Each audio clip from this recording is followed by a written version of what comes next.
며느리 유진이가 내 앞에 앉아 눈을 반짝이며 말했습니다. 어머니, 진짜 기회라니까요. 한 달에 1,000만 원이에요. 숙소랑 비행기표까지 다 지원해 준대요. 나는 헛웃음을 흘렸습니다. 60을 넘긴 내 나이에도 그런 달콤한 말이 세상에 공짜로 있을 리 없다는 걸 알고 있었으니까요. 야, 그런 게 세상에 어딨어. 요즘 사기꾼들 그런 식으로 사람 속인다더라. 하지만 유진이는 고개를 저으며 핸드폰 화면을 내 눈앞에 들이밀었습니다. 화면에는 영어와 한국어가 섞인 채용 공고가 떠 있었고 깔끔한 사무실 사진들이 줄지어 있었습니다. 요즘은 다 그래요, 어머니. 외국 회사에서 한국인 직원 구할 땐 숙식 제공하는 거 기본이에요. 특히 동남아 쪽은 한국 사람 귀해서 더 대우해 준대요. 그 말을 들으며 나는 잠시 망설였습니다. 요즘 젊은 사람들은 인터넷으로 세상 돌아가는 걸 다 아니까요. 어쩌면 내가 모르는 새로운 세상이 펼쳐진 건지도 몰랐습니다. 하지만 그때의 나는 몰랐습니다. 그 한마디가 내 며느리를 지옥으로 보낼 문장이 될 줄은요. 유진이는 내 아들 민수의 아내입니다. 둘은 3년 전 결혼했는데 솔직히 말하면 나는 유진이가 처음부터 마음에 들지 않았습니다. 말투가 너무 거칠었고 눈빛에는 어딘가 나를 무시하는 듯한 느낌이 있었거든요. 시어머니도 이제 옛날 분 아니시죠? 요즘은 서로 편하게 지내는 게 좋잖아요. 처음엔 그게 농담인 줄 알았습니다. 하지만 시간이 지날수록 그게 농담이 아니라는 걸 깨달았죠. 명절에도 제사 준비를 거들지 않았고 친척 모임에도 잘 나타나지 않았습니다. 민수가 뭐라 하면 요즘 누가 그렇게 살아요? 라며 대받아쳤습니다. 그래도 나는 참았습니다. 아들이 좋아하는 여자니까요. 민수는 유진이를 보는 눈이 달랐습니다. 마치 세상에서 가장 소중한 보물을 바라보듯 했죠. 결혼 후 몇 달이 지나지 않아 이상한 일들이 벌어지기 시작했습니다. 민수가 다니던 중견기업을 갑자기 그만둔 겁니다. 나는 깜짝 놀라 물었죠. 민수야, 무슨 일이야? 회사 다니는 거 좋아했잖아. 엄마, 이제 사업할 거예요. 유진이랑 같이 해외 수출 사업 시작하려고요. 유진이가 옆에서 자신만만하게 말했습니다. 어머니, 걱정 마세요.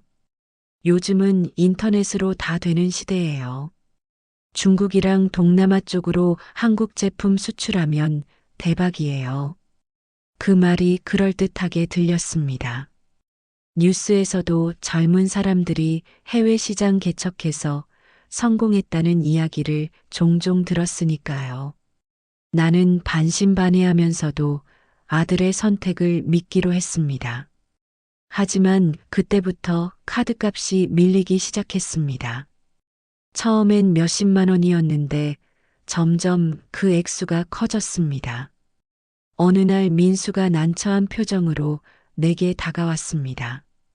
엄마, 죄송한데 이번 달 카드값 좀 도와주실 수 있어요? 얼마나 되는데? 300만 원이요. 나는 가슴이 철렁했습니다.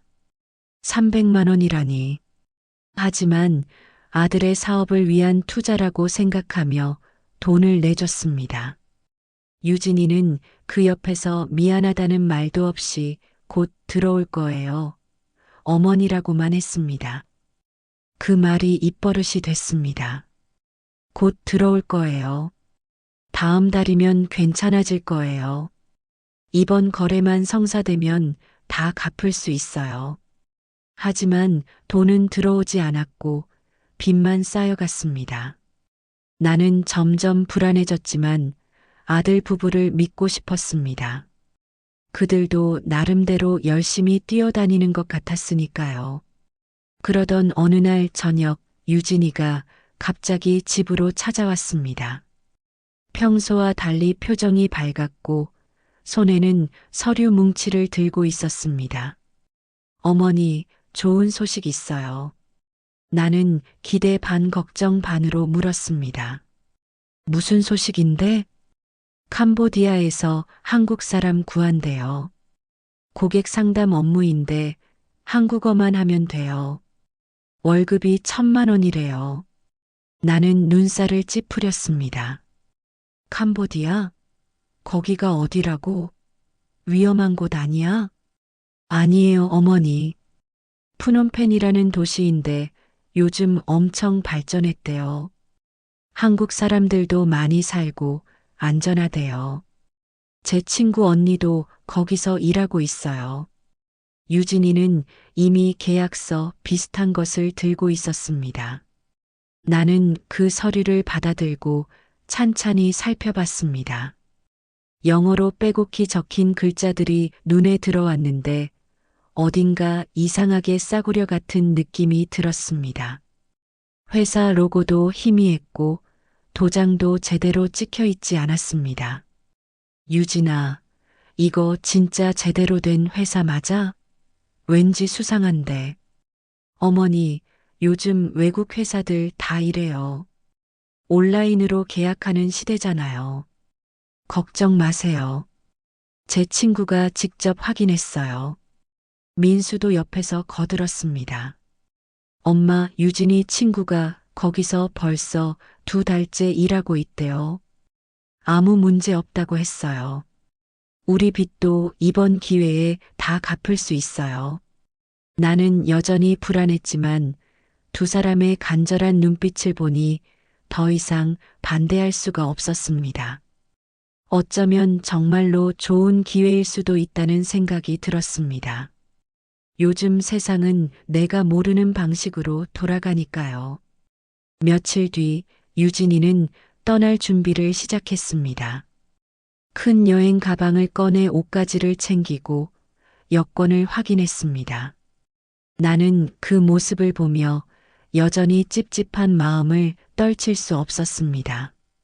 출국 전날 밤 나는 유진이를 불러앉혔습니다. 유진아, 혹시 거기 가서 이상한 일 생기면 바로 연락해.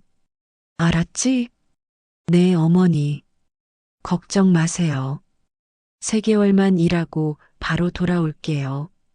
그동안 벌어서 빚 다 갚고 어머니한테도 용돈 드릴게요. 그 말에 나는 마음이 조금 놓였습니다. 어쩌면 이게 정말로 우리 가족에게 찾아온 기회일지도 모른다는 생각이 들었습니다. 다음 날 아침 공항으로 가는 차 안에서 유진이는 계속 밝은 표정을 지었습니다. 민수가 운전을 하고 나는 뒷자리에 앉아 그 모습을 지켜봤습니다. 공항에 도착해서 유진이는 출국장 앞에서 사진을 찍었습니다. 웃는 얼굴, 큰 여행 가방, 그리고 다녀오겠습니다라는 손팻말을 들고 있는 모습. 그 사진은 평생 잊지 못할 것 같습니다. 어머니, 민수야, 다녀올게요. 걱정하지 마요. 유진이는 손을 흔들며 출국장 안으로 들어갔습니다. 나는 그 뒷모습을 보며 가슴 한편이 먹먹해졌습니다. 왜인지 모르게 다시는 못 볼 것 같은 불길한 예감이 들었거든요. 하지만 나는 그 생각을 떨쳐냈습니다. 내가 너무 예민한 거야. 유진이가 잘할 거야. 스스로를 다독이며 집으로 돌아왔습니다. 그날 저녁 유진이에게서 카톡이 왔습니다. 비행기 안에서 찍은 셀카였고 무사히 출발했어요. 라는 메시지가 함께 있었습니다. 나는 안도하며 답장을 보냈습니다. 조심해서 다녀와라. 자주 연락하고. 네, 어머니. 도착하면 바로 연락드릴게요. 그게 마지막이었습니다. 다음 날 아침부터 유진이의 연락이 끊겼습니다. 카톡 메시지는 읽히지 않았고 전화는 받지 않았습니다. 처음엔 비행기에서 내려서 바쁜가 보다 했습니다. 하루가 지나고 이틀이 지나도 연락이 없었습니다. 민수가 불안한 목소리로 전화를 걸어왔습니다. 엄마, 유진이한테 연락 안 돼요. 혹시 어머니한테 연락 왔어요? 아니, 나도 아무 연락 못 받았어. 이상한데. 도착하면 바로 연락한다고 했는데. 우리는 계속 유진이에게 전화를 걸었지만 통화 연결음만 울리다가 끊겼습니다. 카톡도 계속 일로 표시됐습니다. 읽지 않은 상태였죠. 사흘째 되는 날 나는 참을 수 없어서 민수에게 말했습니다. 민수야, 이거 뭔가 이상해. 유진이가 그렇게 연락 안 하는 애가 아니잖아. 엄마, 저도 이상해요. 유진이 친구한테 연락해 볼게요. 민수는 유진이를 소개해줬다는 그 친구에게 전화를 걸었습니다. 하지만 그 친구의 전화번호도 이미 사용되지 않는 번호였습니다. 그제야 우리는 뭔가 심각하게 잘못됐다는 걸 깨달았습니다. 일주일째 되는 날, 민수는 처음엔 태연한 척했지만 점점 얼굴이 하얗게 질려갔습니다. 엄마, 유진이 원래 연락 잘 안 하는 편이긴 한데, 이렇게까지는 아니었어요. 그의 목소리가 떨리고 있었습니다. 나는 아들의 손을 꽉 잡았습니다. 민수야, 경찰서에 가보자. 뭔가 조치를 취해야 할 것 같아. 우리는 그날 바로 경찰서로 향했습니다. 하지만 경찰의 반응은 차가웠습니다. 성인이 자발적으로 출국한 경우엔 저희가 개입하기 어렵습니다. 일주일 정도는 연락이 안 될 수도 있어요. 좀 더 기다려 보시죠. 하지만 이상하다니까요. 제 며느리가 분명 무슨 일을 당한 것 같아요. 어머님, 진정하세요. 캄보디아 대사관에 연락해 보시는 게 좋을 것 같습니다. 우리는 허탈한 마음으로 경찰서를 나왔습니다. 집으로 돌아오는 길, 민수는 한마디도 하지 않았습니다. 그의 주먹이 하얗게 질려 있었습니다. 그날 밤 유진이의 친구에게서 갑자기 전화가 왔습니다. 낯선 번호였습니다. 여보세요? 혹시 유진이 시어머니세요? 그래, 맞아. 넌 누구니? 저 유진이 대학 동창이에요. 언니가 이상한 연락을 보냈어요. 그 순간 내 심장이 멎는 것 같았습니다. 뭐라고? 무슨 연락? 잠깐만요. 지금 영상 보내드릴게요. 몇 초 후, 내 휴대폰에 영상 파일 하나가 도착했습니다. 손이 떨려서 재생 버튼을 누르기까지 한참이 걸렸습니다. 화면이 켜지자 어두컴컴한 방 안이 보였습니다. 그리고 그 안에 유진이가 있었습니다. 머리는 헝클어져 있었고 얼굴은 눈물범벅이었습니다. 어머니, 민수야, 나 여기서 일하는 거 아니야. 유진이의 목소리가 떨리고 있었습니다. 여권을 뺏겼어. 하루 종일 컴퓨터 앞에 앉혀놔. 전화 받으라고 시켜. 안 하면 때려. 도망치면 죽인대. 그 순간 나는 휴대폰을 떨어뜨렸습니다. 민수가 급히 주워서 영상을 다시 재생했습니다. 이게 뭐야? 이게 무슨 소리야? 영상 속에서 갑자기 누군가가 유진이를 뒤에서 밀치는 소리가 들렸습니다. 그리고 야, 이년아. 누가 휴대폰 만지라고 했어. 라는 남자의 목소리가 들렸습니다. 화면이 흔들리더니 곧 꺼졌습니다. 나는 그 자리에 주저앉았습니다. 민수는 아무 말도 못하고 벽을 주먹으로 쳤습니다. 제 길. 우리는 그날 밤 잠을 한숨도 자지 못했습니다. 다음 날 아침 일찍 다시 경찰서로 달려갔습니다. 우리 며느리가 납치된 것 같아요. 이 영상 좀 보세요. 경찰은 영상을 보더니 표정이 굳어졌습니다. 이건 심각한 사안이네요. 국제범죄팀에 넘겨야겠습니다. 그럼 빨리 구해줄 수 있는 거예요? 저희가 최선을 다하겠습니다만 해외 사건이라 시간이 걸릴 수 있습니다. 그 말에 나는 무너졌습니다. 시간이 걸린다고? 그 사이에 유진이한테 무슨 일이 생기면 어떡하죠? 며칠 뒤 뉴스에서 충격적인 보도가 나왔습니다. 캄보디아 프놈펜에서 한국인 여성 여러 명이 납치되어 보이스피싱 조직에 강제로 동원된 사실이 밝혀졌습니다. 피해자들은 높은 급여를 미끼로 속아 현지로 간 것으로 알려졌습니다. 화면에는 낯익은 건물이 나왔습니다. 유진이가 있던 그 어두운 방과 똑같은 곳이었습니다. 나는 텔레비전 앞에서 숨이 막혔습니다. 민수는 그 자리에서 쓰러졌습니다. 엄마, 유진이가, 나는 아들을 부축하며 함께 울었습니다. 우리의 유진이가 지금 그 지옥 같은 곳에 있다는 사실이 믿기지 않았습니다. 다음 날 낯선 번호로 전화가 걸려왔습니다. 여보세요. 혹시 유진 씨 가족분이십니까? 네, 맞습니다. 누구세요? 저는 현지 구조팀입니다. 따님, 아니, 며느리분의 위치를 파악했습니다. 나는 숨이 턱 막혔습니다. 정말요?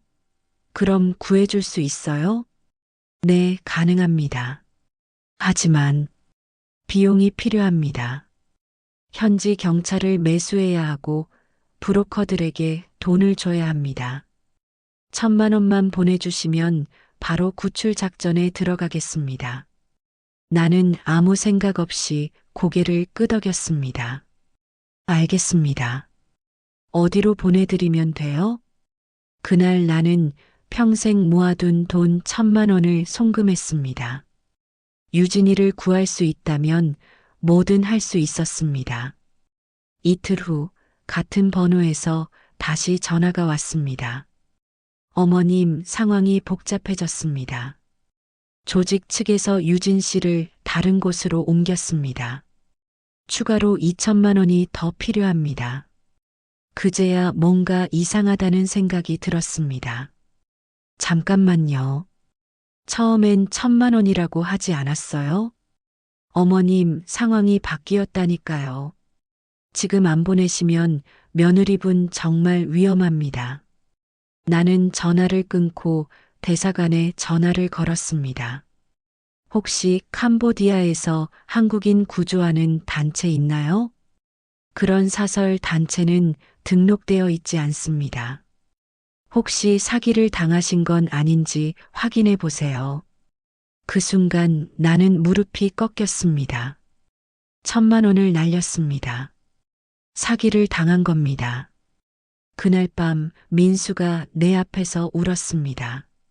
엄마, 유진이 진짜 죽은 걸까요? 나는 아무 말도 할 수 없었습니다. 그저 아들을 안아주는 것밖에 할 수 없었습니다. 그때 휴대폰에 문자 하나가 도착했습니다. 살려줘. 나 아직 여기 있어.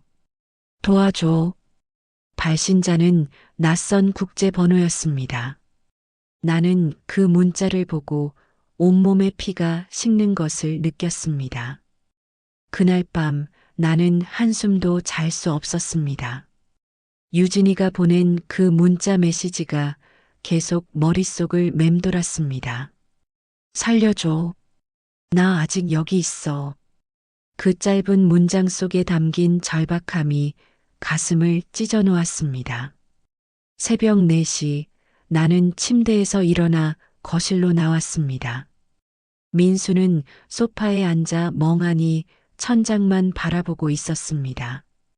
그의 눈은 충혈되어 있었고 손에는 유진이와 찍은 결혼 사진을 쥐고 있었습니다. 민수야, 잠은 자야지. 엄마, 잠이 와요? 유진이가 지금 어디선가 고통받고 있는데 내가 어떻게 잠을 자요? 그의 목소리는 갈라져 있었습니다.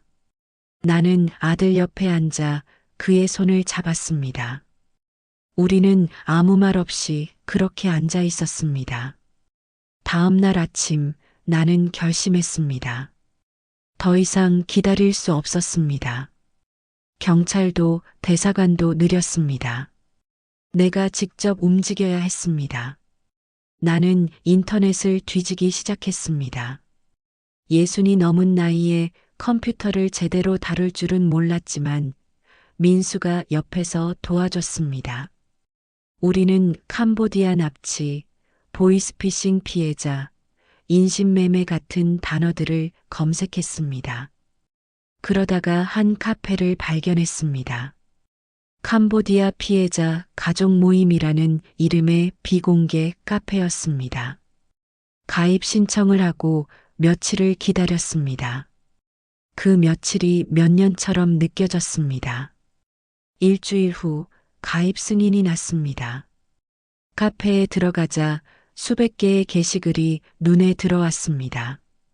모두 나와 같은 사람들이었습니다. 자식을, 형제를, 배우자를 캄보디아에서 잃은 사람들이었습니다. 우리 아들이 2달째 연락이 없습니다. 마지막으로 엄마 미안해라는 문자를 보낸 후 사라졌습니다. 제 남편이 높은 급여에 속아 캄보디아로 갔습니다. 이제 여권도 뺏기고 감금당했다고 합니다. 우리 딸은 23입니다. 취업이 안 돼서 고민하던 중 좋은 일자리라며 속았습니다. 이제 보이스피싱 전화를 강제로 하고 있다고 합니다. 하나하나의 글을 읽으며 나는 울었습니다. 이게 다 현실이라는 게 믿기지 않았습니다.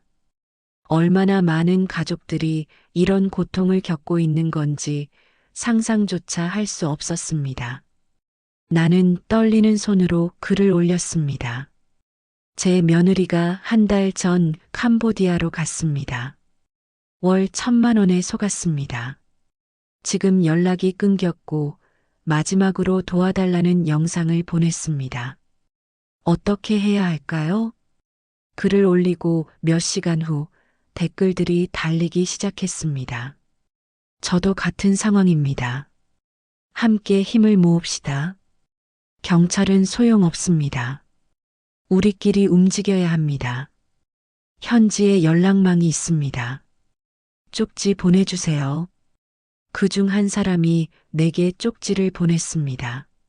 아이디는 아버지의 눈물이었습니다. 이모님, 저는 딸을 캄보디아에서 잃은 아버지입니다.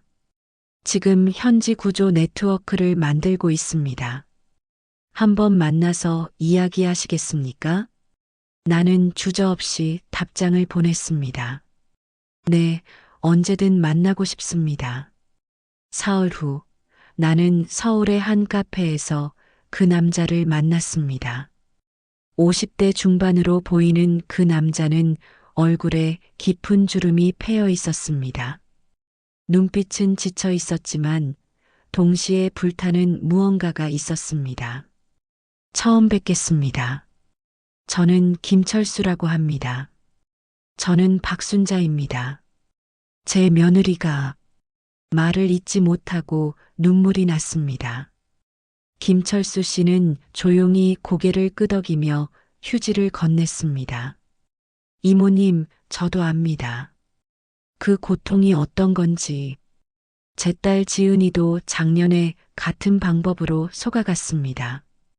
그럼 따님은 지금? 김철수 씨는 잠시 침묵했습니다. 그의 손이 떨리고 있었습니다. 아직 못 찾았습니다. 하지만 포기하지 않았습니다. 반드시 찾을 겁니다. 그는 가방에서 두꺼운 파일을 꺼냈습니다. 그 안에는 수십 장의 사진과 문서들이 들어 있었습니다. 이모님, 이게 제가 그동안 모은 자료입니다. 캄보디아 프놈펜에는 최소 15곳의 불법 콜센터가 있습니다. 거기에 한국인만 약 200명 이상이 갇혀 있을 거라고 추정됩니다. 나는 숨이 막혔습니다. 200명이라니. 그럼 경찰은 왜 아무것도 안 하는 거예요? 국제범죄라 복잡합니다.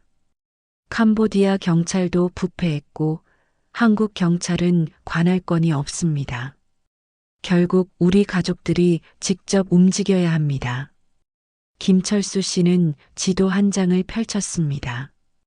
푸놈펜 시내 지도였고 빨간색으로 여러 곳에 표시가 되어 있었습니다. 이 표시된 곳들이 의심되는 건물들입니다. 우리 네트워크에 있는 분들이 현지에서 직접 발로 뛰며 찾아낸 곳들입니다. 그럼 구출 작전 같은 건 할 수 있나요? 김철수 씨는 고개를 저었습니다. 쉽지 않습니다. 그 건물들은 철저히 감시되고 있습니다. CCTV도 있고 무장한 경비원들도 있습니다. 함부로 접근했다가는 오히려 위험해질 수 있습니다. 그럼 어떻게 해야 하죠? 증거를 모아야 합니다. 내부 영상, 증언, 위치 정보. 그걸 가지고 국제 언론에 알리고 압박을 넣어야 합니다.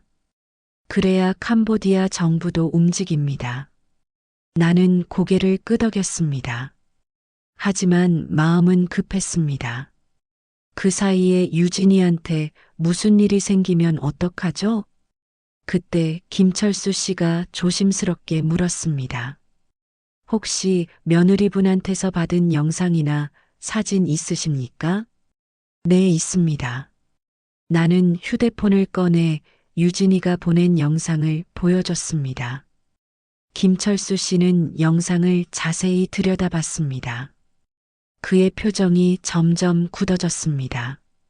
이 배경? 어디선가 본 것 같은데. 그는 자신의 노트북을 열었습니다.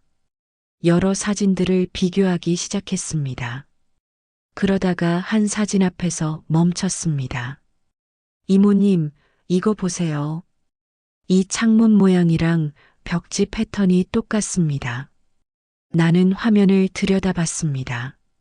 정말로 유진이가 있던 방과 똑같은 배경이었습니다. 이게 어디죠? 푸놈펜 외곽에 있는 건물입니다. 우리가 가장 의심하고 있는 곳 중 하나입니다. 이름은 골든타워라고 합니다. 김철수 씨는 그 건물에 대한 정보를 보여줬습니다. 겉으로는 정상적인 사무실 건물처럼 보였지만 실제로는 불법 콜센터가 운영되고 있다는 정보가 있었습니다. 현지 협력자가 며칠 전에 이 건물을 촬영했습니다. 밤에 여자들의 비명소리가 들린다고 했습니다. 나는 온몸에 소름이 돋았습니다. 유진이가 지금 그곳에 있을지도 모른다는 생각에 가슴이 찢어지는 것 같았습니다. 그럼 이제 어떻게 해야 하죠? 일단 정확한 확인이 필요합니다. 며느리분이 정말 그 건물에 있는지 확인해야 합니다. 그리고 증거를 더 모아야 합니다. 그날 이후 나는 김철수 씨의 네트워크에 합류했습니다. 카페에는 전국에서 모인 피해자 가족들이 있었습니다. 우리는 정보를 공유하고 서로를 위로하며 함께 싸우기로 했습니다. 며칠 후 놀라운 소식이 들려왔습니다. 캄보디아 현지에 있던 한국인 협력자가 골든타워 건물 근처에서 유진이를 목격했다는 겁니다. 창문 너머로 젊은 여자가 보였는데 사진 속 며느리분과 닮았습니다. 나는 심장이 터질 것 같았습니다. 유진이가 살아있다는 증거였습니다. 하지만 동시에 그녀가 여전히 그 지옥 같은 곳에 갇혀 있다는 뜻이기도 했습니다. 민수에게 이 소식을 전하자 그는 당장 캄보디아로 가겠다고 했습니다. 엄마, 나 지금 비행기 표 끊을게요. 직접 가서 유진이 데려올게요. 안 돼. 내가 가면 너까지 위험해져. 하지만 민수는 듣지 않았습니다. 그의 눈빛은 결연했습니다. 엄마, 유진이가 나 때문에 거기 간 거예요. 내가 빚을 만들어서, 내가 사업 실패해서 유진이가 돈 벌러 간 거잖아요. 이건 내 책임이에요. 나는 아들을 말릴 수 없었습니다. 대신 함께 가기로 했습니다. 그럼 엄마도 같이 갈게. 혼자 보낼 수 없어. 일주일 후, 우리는 푸놈페냉 비행기에 올랐습니다. 김철수 씨도 함께였습니다. 그는 현지 사정을 잘 아는 가이드를 섭외해뒀습니다. 푸놈펜 공항에 도착했을 때 후덥지근한 열기가 우리를 맞았습니다. 나는 이곳 어딘가에 유진이가 있다는 생각에 눈물이 났습니다. 현지 가이드는 40대 초반의 캄보디아 남자였습니다. 이름은 소피아 씨였고 한국말을 조금 할 줄 알았습니다. 안녕하세요. 저 소피아 씨입니다. 많이 도와드리겠습니다. 우리는 소피아의 차를 타고 시내로 이동했습니다. 창밖으로 보이는 푸놈펜의 풍경은 생각보다 현대적이었습니다. 높은 빌딩들이 즐비했고 거리에는 사람들이 붐볐습니다. 여기가 정말 위험한 곳이 맞나요?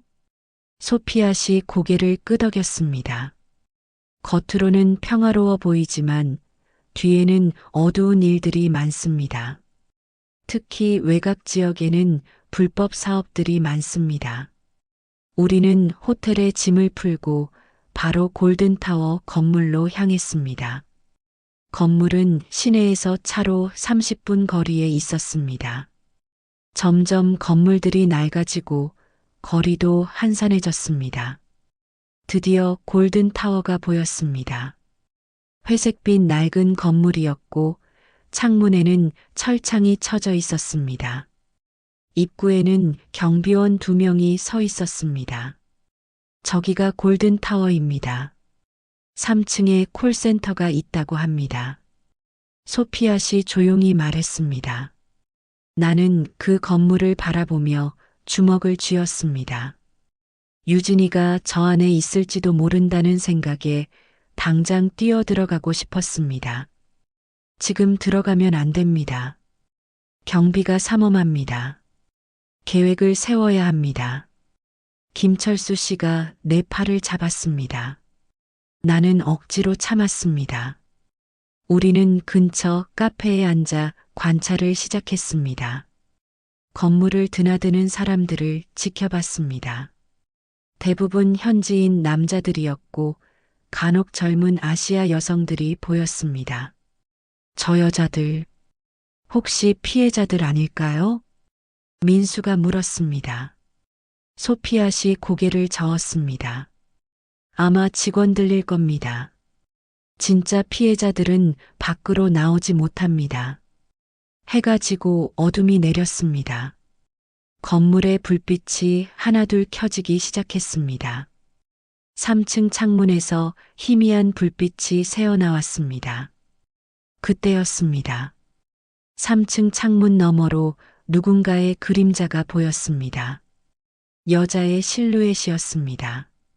그 여자는 창문에 손을 대고 있었습니다. 나는 숨을 죽였습니다. 혹시 저게 유진이일까? 민수가 망원경을 꺼냈습니다. 그는 떨리는 손으로 망원경을 눈에 댔습니다. 그리고 몇 초 후 그의 얼굴이 하얗게 질렸습니다. 엄마, 유진이에요. 저기 유진이가 있어요.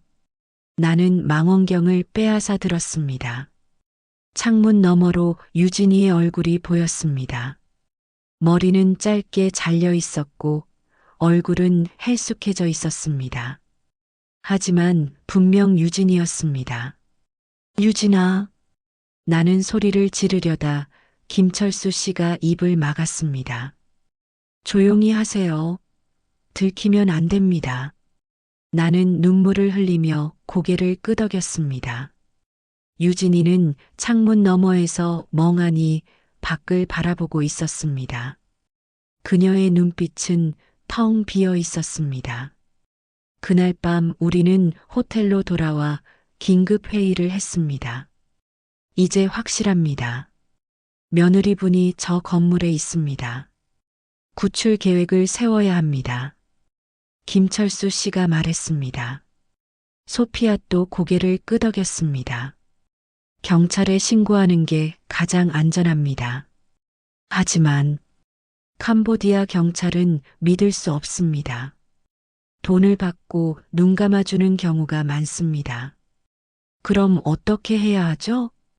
한국 대사관과 협력해야 합니다. 그리고 언론에 알려야 합니다. 국제적인 압박이 있어야 캄보디아 정부도 움직입니다. 우리는 다음 날 바로 한국 대사관으로 향했습니다. 영사를 만나 상황을 설명했습니다. 저희 며느리가 저 건물에 갇혀 있습니다. 직접 확인했습니다. 제발 도와주세요. 영사는 심각한 표정으로 고개를 끄덕였습니다. 알겠습니다. 캄보디아 경찰과 협조해서 조사하겠습니다. 하지만 시간이 걸릴 수 있습니다. 시간이 없어요. 지금 당장 구해줘야 한다고요. 민수가 소리쳤습니다. 영사는 난처한 표정을 지었습니다. 저희도 최선을 다하겠습니다. 하지만 외교적 절차가 있습니다. 조금만 기다려주세요. 우리는 답답한 마음으로 대사관을 나왔습니다. 기다리라고? 유진이가 지금 고통받고 있는데 어떻게 기다려요? 그날 밤 민수가 갑자기 말했습니다. 엄마, 나 내일 저 건물에 들어갈 거예요. 뭐라고? 미쳤니? 직접 들어가서 유진이 데리고 나올 거예요. 더 이상 기다릴 수 없어요. 나는 아들을 말렸지만 그의 결심은 확고했습니다. 김철수 씨도 말렸지만 소용없었습니다. 결국 우리는 위험한 계획을 세우기 시작했습니다. 민수가 구직자인 척 건물에 접근하는 겁니다. 그리고 내부 상황을 파악한 후 유진이를 빼내는 겁니다. 너무 위험합니다. 들키면 당신도 갇힐 수 있습니다. 소피아 씨 경고했습니다. 하지만 민수는 듣지 않았습니다. 다음 날 아침 민수는 깔끔한 옷차림으로 골든타워로 향했습니다. 그의 옷 속에는 작은 카메라가 숨겨져 있었습니다.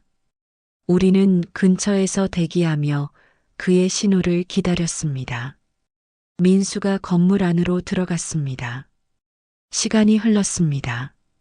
10분, 20분, 30분. 아무 연락이 없었습니다. 나는 불안해서 미칠 것 같았습니다. 그때 민수의 휴대폰에서 신호가 왔습니다. 엄마, 유진이 찾았어요. 3층 구석방에 있어요. 지금 빼내려고 해요. 하지만 그 순간 통화가 끊겼습니다. 나는 심장이 멎는 줄 알았습니다. 민수야, 민수야. 아무 대답이 없었습니다. 통화가 끊긴 후 5분이 지났습니다. 나는 휴대폰을 붙들고 떨고 있었습니다. 김철수 씨가 내 어깨를 잡았습니다. 이모님, 진정하세요. 아직 시간이 있습니다. 시간이 어디 있어요? 민수가 들킨 거예요. 나는 당장 건물로 뛰어가려 했습니다. 하지만 소피아 씨 나를 막았습니다. 지금 들어가시면 안 됩니다. 상황을 더 악화시킬 뿐입니다. 그때 내 휴대폰이 울렸습니다. 민수였습니다. 엄마, 민수야, 괜찮니? 무슨 일이야? 엄마 들켰어요. 경비원들이 저를 잡았어요. 지금 방에 갇혀 있어요. 내 다리에서 힘이 빠졌습니다. 뭐라고? 그럼 어떡해? 엄마 괜찮아요. 유진이 봤어요. 바로 옆방에 있어요. 근데 엄마, 민수의 목소리가 떨렸습니다. 유진이 상태가 안 좋아요. 많이 다쳤어요. 빨리 나가야 해요. 그 순간 배경에서 남자의 고함 소리가 들렸습니다. 야, 이 새끼야. 누구한테 전화하는 거야? 그리고 통화가 끊겼습니다. 나는 그 자리에 주저앉았습니다. 이제 며느리뿐만 아니라 아들까지 그곳에 갇힌 겁니다. 안 돼. 안 돼. 김철수 씨가 즉시 휴대폰을 꺼냈습니다. 지금 바로 대사관에 연락하겠습니다. 그리고 한국 언론에도 제보하겠습니다. 이제 조용히 있을 때가 아닙니다. 그는 여러 곳에 전화를 걸기 시작했습니다. 나는 멍하니 앉아서 골든타워 건물만 바라봤습니다. 저 안에 내 가족이 있습니다. 내 아들과 며느리가 지금 고통받고 있습니다. 1시간 후 한국 대사관 직원들이 도착했습니다. 그리고 캄보디아 경찰 차량도 여러 대 왔습니다. 지금 즉시 건물을 수색하겠습니다.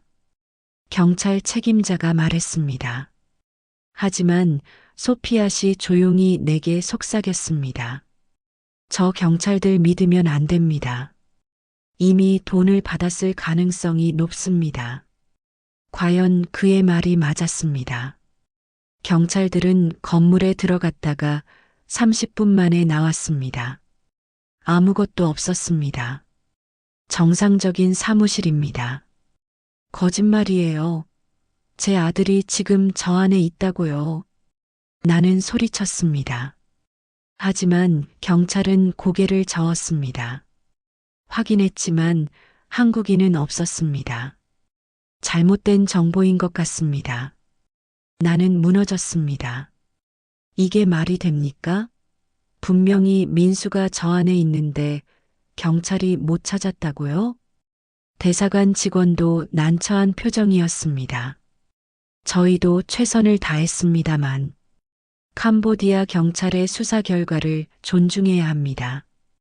존중? 우리 가족이 죽어가고 있는데 존중이요? 김철수 씨가 나를 진정시켰습니다. 이모님, 다른 방법을 찾아야 합니다. 이건 부패한 시스템입니다. 우리는 호텔로 돌아왔습니다. 나는 방에 들어가자마자 침대에 쓰러졌습니다. 모든 게 끝난 것 같았습니다. 하지만 그날 밤 기적이 일어났습니다. 새벽 2시 낯선 번호로 전화가 왔습니다. 여보세요? 어머니, 저예요. 그 목소리를 듣는 순간 나는 벌떡 일어났습니다. 유진아? 유진이니? 네, 어머니. 저 유진이에요. 나는 울음이 터져 나왔습니다. 어떻게 전화를 한 거야? 경비원 한 명이 잠깐 자리를 비웠어요. 몰래 휴대폰을 훔쳤어요. 시간이 없어요. 민수는 괜찮니? 민수 오빠도 여기 있어요. 많이 맞았어요.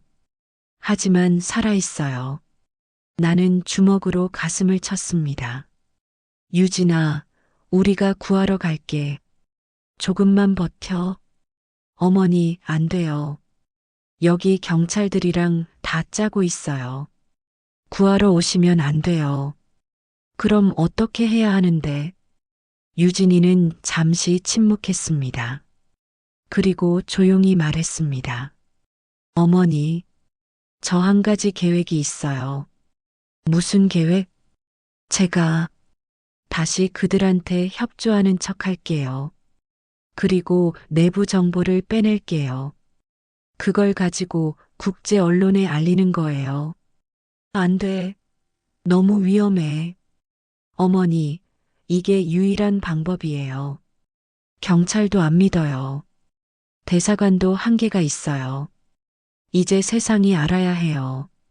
나는 손이 떨렸습니다. 며느리가 스스로를 위험에 빠뜨리겠다는 겁니다. 유진아, 어머니, 저 이제 도망 안 갈 거예요. 여기 있는 사람들 다 구할 거예요. 그리고 이 조직 반드시 무너뜨릴 거예요. 그녀의 목소리에는 두려움이 아니라 결연함이 담겨 있었습니다. 민수 오빠한테 전해주세요. 사랑한다고. 그리고 꼭 살아서 나갈게요. 통화가 끊겼습니다. 나는 휴대폰을 붙들고 한참을 울었습니다. 내 며느리가, 내가 그렇게 마음에 안 들어 했던 그 며느리가 이제 영웅이 되려 하고 있었습니다. 다음 날 나는 김철수 씨에게 유진이의 계획을 말했습니다. 위험합니다.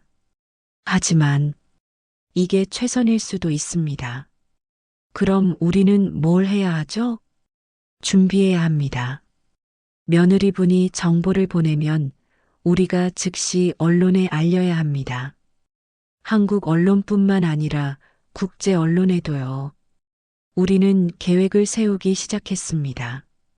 김철수 씨는 이미 여러 언론사와 연결되어 있었습니다.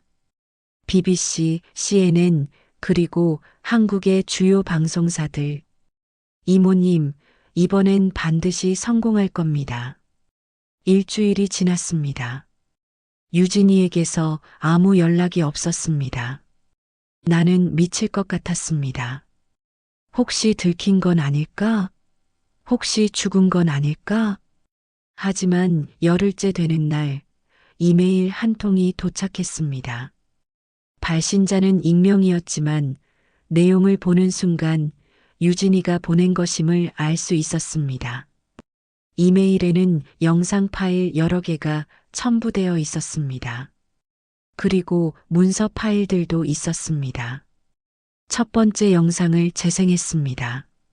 화면에는 좁은 방 안에 책상들이 줄지어 있었습니다. 각 책상마다 젊은 여자들이 앉아 있었고 모두 컴퓨터 앞에서 전화를 하고 있었습니다. 네, 고객님. 대출 승인되셨습니다. 지금 바로 계좌로 입금해 드리겠습니다. 어머니, 제가 아파요. 병원비가 필요해요. 50만 원만 보내주세요. 보이스피싱 전화를 하는 목소리들이었습니다. 그리고 카메라가 천천히 움직이며 여자들의 얼굴을 비췄습니다. 모두 눈빛이 죽어 있었습니다. 로봇처럼 대본을 읽고 있었습니다. 그리고 카메라가 한 구석을 비췄습니다. 거기에 유진이가 있었습니다. 그녀도 전화기를 들고 있었지만 눈빛만은 살아 있었습니다. 두 번째 영상은 더 충격적이었습니다. 한 여자가 전화를 거부하며 울고 있었습니다. 싫어요. 저 이런 거 못해요. 사람들 속이는 거 싫어요. 그러자 남자 한 명이 다가와 그 여자를 때렸습니다. 이년아, 할당량 못 채우면 밥도 없어. 여자는 바닥에 쓰러졌고 계속 맞았습니다. 다른 여자들은 고개를 숙인 채 아무것도 하지 못했습니다. 나는 영상을 보다가 토할 것 같았습니다. 이게 사람이 사람한테 할 짓입니까? 세 번째 영상에는 민수가 나왔습니다. 그는 작은 방에 갇혀 있었고 얼굴은 멍투성이었습니다. 유진아, 미안해. 내가 너를 이렇게 만들었어. 다 내 잘못이야. 그는 울고 있었습니다. 나는 화면을 보며 함께 울었습니다. 문서 파일들을 열어봤습니다. 거기에는 조직의 구조, 인원 명단, 계좌 정보, 그리고 부패한 경찰관들의 명단까지 있었습니다. 이건 결정적인 증거였습니다. 나는 즉시 김철수 씨에게 연락했습니다. 자료를 받았어요. 유진이가 보냈어요. 좋습니다. 지금 바로 움직이겠습니다. 그날 밤 우리는 모든 자료를 정리해서 언론사들에 보냈습니다. 한국의 주요 방송사, 신문사, 그리고 국제 언론사들에게도 보냈습니다. 이틀 후 폭탄이 터졌습니다. 한국의 한 방송사가 특집 뉴스로 이 사건을 보도했습니다. 캄보디아 프놈펜에서 한국인 수십 명이 납치되어 보이스피싱 조직에 강제 동원된 사실이 밝혀졌습니다. 피해자들은 높은 급여를 미끼로 속아 현지로 갔으며 여권을 빼앗기고 감금당한 채 범죄에 이용되고 있습니다. 화면에는 유진이가 보낸 영상들이 나왔습니다. 모자이크 처리가 되어 있었지만 충격적인 내용이었습니다. 취재진이 입수한 자료에 따르면 이 조직은 현지 경찰과 유착 관계에 있으며 한국인 피해자만 최소 200명 이상으로 추정됩니다. 뉴스는 계속됐습니다. 특히 충격적인 것은 피해자 중 한 명이 목숨을 걸고 내부 영상을 촬영해 제보했다는 점입니다. 이 용감한 제보자 덕분에 조직의 실체가 드러났습니다. 나는 텔레비전 앞에서 눈물을 흘렸습니다. 유진이가 해냈습니다. 다음 날 국제 언론들도 이 사건을 대대적으로 보도했습니다. BBC, CNN, 로이터 통신까지 나섰습니다. 국제적인 압박이 시작되자 캄보디아 정부도 움직였습니다.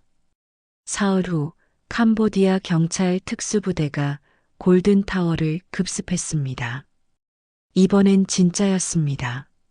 나는 호텔 방에서 뉴스를 지켜봤습니다. 지금 캄보디아 프놈펜 현장입니다. 경찰 특수부대가 불법 콜센터를 급습하고 있습니다. 화면에는 골든타워 건물이 나왔습니다. 경찰들이 건물을 포위하고 확성기로 소리쳤습니다. 나와라. 무기를 버리고 나와라. 총소리가 들렸습니다. 나는 가슴이 철렁했습니다. 1시간 후 건물 안에서 사람들이 나오기 시작했습니다. 손에 수갑이 채워진 남자들이었습니다. 조직원들이었습니다. 그리고 그 뒤로 여자들이 나왔습니다. 20명이 넘었습니다. 모두 헬쑥하고 지친 얼굴이었습니다. 나는 화면을 뚫어지게 쳐다봤습니다. 유진이는? 민수는? 그때 한 여자가 화면에 잡혔습니다. 짧은 머리에 야윈 얼굴. 유진이었습니다. 유진아. 나는 소리를 질렀습니다. 텔레비전 속 유진이는 비틀거리며 걸어 나왔습니다. 그리고 그 옆에 민수가 있었습니다. 그도 다쳤지만 걷고 있었습니다. 나는 그 자리에서 무릎을 꿇고 울었습니다. 감사합니다. 정말 감사합니다. 다음 날 나는 병원으로 달려갔습니다. 유진이와 민수가 입원해 있는 병원이었습니다. 병실 문을 열자 침대에 누워있는 유진이가 보였습니다. 그녀는 많이 야위었고 팔에는 붕대가 감겨 있었습니다. 유진아. 나는 다가가 그녀의 손을 잡았습니다. 유진이는 천천히 눈을 떴습니다. 어머니. 유진아, 고생했어. 정말 고생 많았어. 유진이는 미소를 지었습니다. 그 미소가 얼마나 그리웠는지 모릅니다. 어머니, 다 끝났어요. 그래, 다 끝났어. 이제 집에 가자. 옆 침대에는 민수가 누워 있었습니다. 그도 눈을 뜨고 우리를 바라보고 있었습니다. 엄마, 유진이가 영웅이에요. 유진이가 우리 모두를 구했어요. 나는 고개를 끄덕였습니다. 알아. 엄마도 알아. 며칠 후 캄보디아 정부는 공식 발표를 했습니다. 골든타워 사건으로 조직원 13명을 체포했으며 한국인 피해자 23명을 구조했습니다. 이번 작전은 한국인 피해자의 용감한 제보로 가능했습니다. 뉴스에서는 유진이를 내부 제보자로 소개했습니다. 얼굴은 모자이크 처리되었지만 그녀의 이야기가 전국에 알려졌습니다.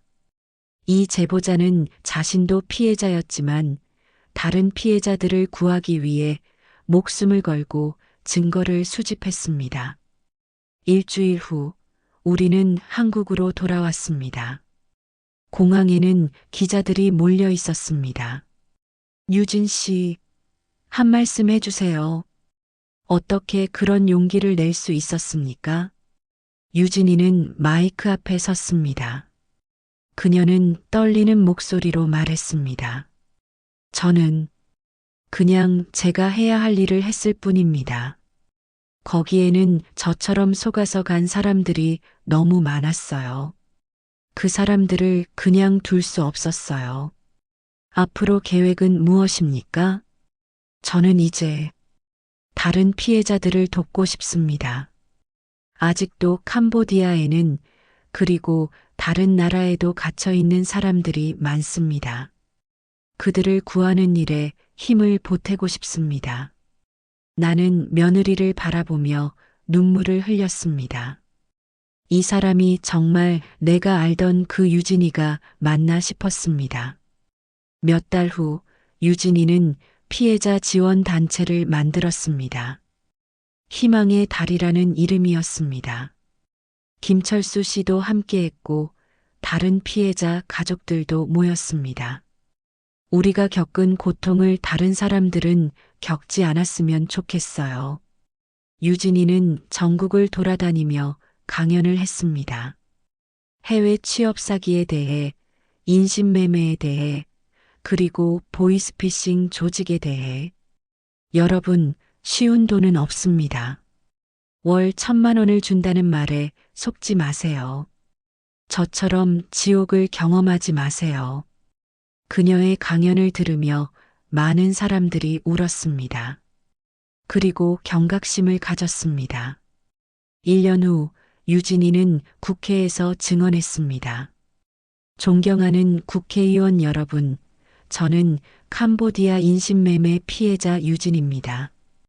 오늘 이 자리에서 제 경험을 말씀드리려 합니다. 그녀는 차분하게 자신의 이야기를 했습니다. 어떻게 속았는지, 어떤 고통을 겪었는지, 그리고 어떻게 탈출했는지. 이 문제는 개인의 문제가 아닙니다. 국가가 나서야 합니다. 해외 취업 사기를 막기 위한 법안이 필요합니다. 그리고 피해자들을 구조하기 위한 시스템이 필요합니다. 그녀의 증언 후 국회는 해외 취업 사기 방지법을 통과시켰습니다. 나는 방청석에 앉아 며느리를 바라봤습니다. 내가 한때 마음에 안 들어 했던 그 며느리가 이제 세상을 바꾸고 있었습니다. 집으로 돌아오는 길, 나는 유진이에게 말했습니다. 유진아, 미안해. 어머니, 왜요? 처음에 너를 이해하지 못해서, 너를 마음에 안 들어 해서. 유진이는 웃으며 내 손을 잡았습니다. 어머니, 괜찮아요. 저도 처음엔 서툴렀어요. 하지만 이제 우리 가족이잖아요. 그래, 우리 가족이지. 그날 밤 우리는 오랜만에 온 가족이 함께 저녁을 먹었습니다. 민수, 유진이, 그리고 나. 밥을 먹으며 유진이가 말했습니다. 어머니, 다음 주에 캄보디아 가요. 나는 깜짝 놀랐습니다. 뭐, 왜? 아직 구조 못한 사람들이 있어요. 그 사람들 찾으러 가요. 이번엔 제대로 된 팀이랑 같이 가요. 나는 불안했지만 말리지 않았습니다. 이게 유진이가 선택한 길이니까요. 조심해서 다녀와라. 그리고 꼭 살아서 돌아와. 네, 어머니.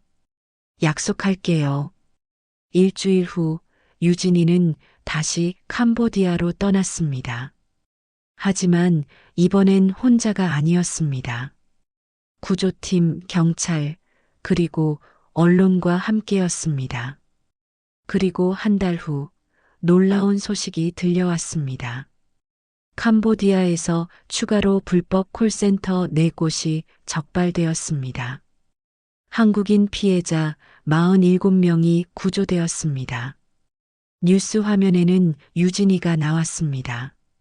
그녀는 구조된 피해자들을 안아주며 울고 있었습니다. 괜찮아요. 이제 다 끝났어요. 집에 갈 수 있어요. 나는 텔레비전을 보며 울었습니다. 기쁨의 눈물이었습니다. 며칠 후 편지 한 통이 도착했습니다. 캄보디아에서 구조된 한 여성이 보낸 편지였습니다. 유진 씨 어머님께 저는 이번에 구조된 피해자입니다. 유진 씨가 아니었다면 저는 아직도 그곳에 갇혀 있었을 겁니다. 유진 씨는 제 생명의 은인입니다. 어머님, 훌륭한 며느리를 두셨습니다. 유진 씨는 영웅입니다. 그녀의 용기가 수십 명의 생명을 구했습니다. 감사합니다. 정말 감사합니다. 나는 편지를 읽으며 눈물을 흘렸습니다. 그날 저녁 유진이가 돌아왔습니다. 공항에서 그녀를 맞이했을 때 나는 그녀를 꽉 안았습니다. 유진아, 수고했어. 정말 수고 많았어. 어머니, 이제 진짜 끝났어요. 더 이상 갇혀있는 사람 없어요. 그래, 다 끝났어. 우리는 집으로 돌아왔습니다. 식탁에는 유진이가 좋아하는 음식들이 차려져 있었습니다. 어머니, 이거 다 언제 준비하셨어요? 너 오는 거 알고 아침부터 준비했지. 유진이는 웃으며 밥을 먹기 시작했습니다. 민수도 옆에서 함께 먹었습니다. 유진아, 고마워.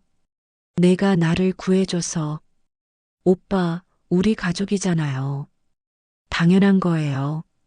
나는 그 모습을 보며 미소를 지었습니다. 몇 년 전 나는 이 며느리가 마음에 들지 않았습니다. 말투가 거칠고 예의가 없다고 생각했습니다. 하지만 이제 알았습니다. 유진이는 누구보다 강하고 용감하고 따뜻한 사람이었습니다. 그녀는 자신의 고통을 딛고 일어나 다른 사람들을 구했습니다. 그녀는 어둠 속에서 빛이 되었습니다. 1년 후 유진이는 대통령 표창을 받았습니다. 유진 씨는 자신의 위험을 무릅쓰고 인신매매 조직을 적발하는 데 결정적인 역할을 했습니다. 그녀의 용기 덕분에 수많은 생명이 구조되었습니다. 시상식장에서 나는 며느리를 바라보며 울었습니다. 자랑스러운 눈물이었습니다. 그날 밤 집으로 돌아와 유진이가 말했습니다. 어머니, 저 이제 책 쓰려고요. 책? 네, 제 이야기를 책으로 쓸 거예요. 그래서 더 많은 사람들이 조심하게 하고 싶어요. 좋은 생각이다. 그리고 어머니 이야기도 넣을 거예요. 어머니가 저를 찾으려고 얼마나 애쓰셨는지. 나는 고개를 저었습니다. 내 이야기는 별거 없어. 내 이야기가 중요한 거지. 아니에요, 어머니. 어머니가 포기하지 않으셨기 때문에 제가 살 수 있었어요. 우리는 서로를 안았습니다. 그날 밤 나는 일기를 썼습니다. 오늘 나는 내 며느리가 얼마나 대단한 사람인지 다시 한번 깨달았다. 그녀는 지옥을 경험했지만 그 경험을 다른 사람을 구하는데 사용했다. 그녀는 두려움을 용기로 바꿨다. 그녀는 어둠 속에서 빛이 되었다. 나는 이제 자랑스럽게 말할 수 있다. 유진이는 내 며느리다. 그리고 내 영웅이다. 세상에는 여전히 어둠이 많습니다. 여전히 속고 갇히고 고통받는 사람들이 있습니다. 하지만 유진이 같은 사람들이 있기에 희망이 있습니다. 그들은 어둠을 뚫고 빛을 만듭니다. 그들은 절망 속에서 희망을 찾습니다. 그들은 우리에게 말합니다. 포기하지 마세요. 끝까지 싸우세요. 반드시 이길 수 있습니다. 그리고 정의는 결국 승리합니다.